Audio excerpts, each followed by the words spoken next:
एक समय की बात है। राजा कृष्णदेवराय विजयनगर में दरबार लगाकर बैठे थे। उसी समय दरबार में एक सुंदर महिला एक बक्सा लेकर आई।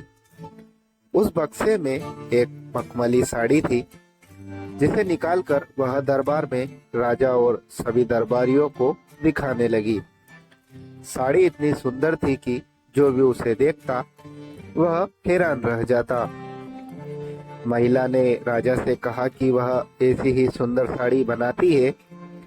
उसके पास कुछ कारीगर है जो अपनी गुप्त कलाओं से इस साड़ी की बुनाई करते हैं। उसने राजा से निवेदन किया कि अगर राजा उसे कुछ धन दे तो वह उसके लिए भी ऐसी साड़ी बना देगी। राजा कृष्णदेवराय ने महिला की बात मान ली और उसे धन दे दिया। महिला ने साड़ी तैयार करने के लिए 1 साल का समय मांगा।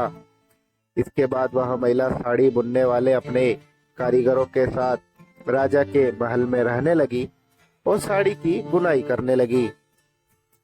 इस दौरान उस महिला व कारीगरों के खाने पीने से लेकर तमाम खर्चे राजमहल ही उठाता था। इसी तरह 1 साल का समय निकल गया। फिर राजा ने अपने मंत्रियों को उस साड़ी को देखने के लिए उस महिला के पास भेजा। जब मंत्री कारीगर के पास गए तो वह देखकर हैरान रह गए। वहां तो कारीगर बिना किसी धागे या कपड़े से कुछ बुन रहे थे। महिला ने बताया कि उसके कारीगर राजा के लिए साड़ी बुन रहे हैं, लेकिन मंत्रियों ने बताया कि उन्हें कोई साड़ी दिखाई नहीं दे रही है। इस पर उस महिला ने कहा कि यह साड़ी सिर्फ वही लोग देख सकते हैं जिनका मन साफ और जीवन में उन्होंने कोई पाप न किया हो। महिला की यह बात सुनकर राजा के मंत्री परेशान हो गए। उन्होंने बहाना बनाते हुए उस महिला से कहा कि उन्होंने वह साड़ी देख ली और वह वहां से चले गए। राजा के पास वापस आकर उन्होंने कहा कि वह साड़ी बहुत ही सुंदर है। राजा इस बात से काफी खुश हुए। अगले दिन उन्होंने उस महिला को वह साड़ी लेकर दरबार में हाजिर होने का आदेश दिया। वह महिला एक बक्सा लेकर अपने कारीगरों के साथ अगले दिन दरबार में आ गई। उसने दरबार में बक्सा खोला और सबको साड़ी दिखाने लगी।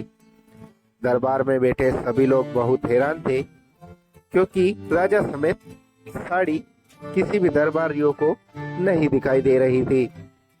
यह देखकर तेनालीराम के राजा के कान में कहा कि उस महिला ने झूठ बोला है, वह सभी को बेवकूफ बना रही है। इसके बाद तेनालीराम ने उस महिला से कहा कि उन्हें या दरबार में बैठे किसी भी दरबारी को यह साड़ी दिखाई नहीं दे रही है।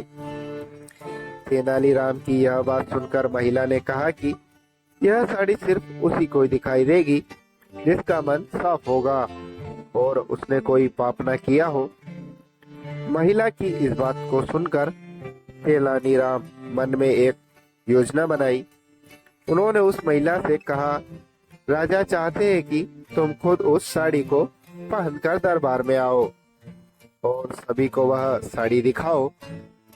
तेनालीराम की यह बात सुनकर वह महिला राजा के सामने माफी मांगने लगी। उसने राजा को सब सच सच बता दिया। उसने उनसे कोई साड़ी नहीं बनाई है, वह सबको मूर्ख बना रही थी। महिला की बात सुनकर राजा को बहुत गुस्सा आया।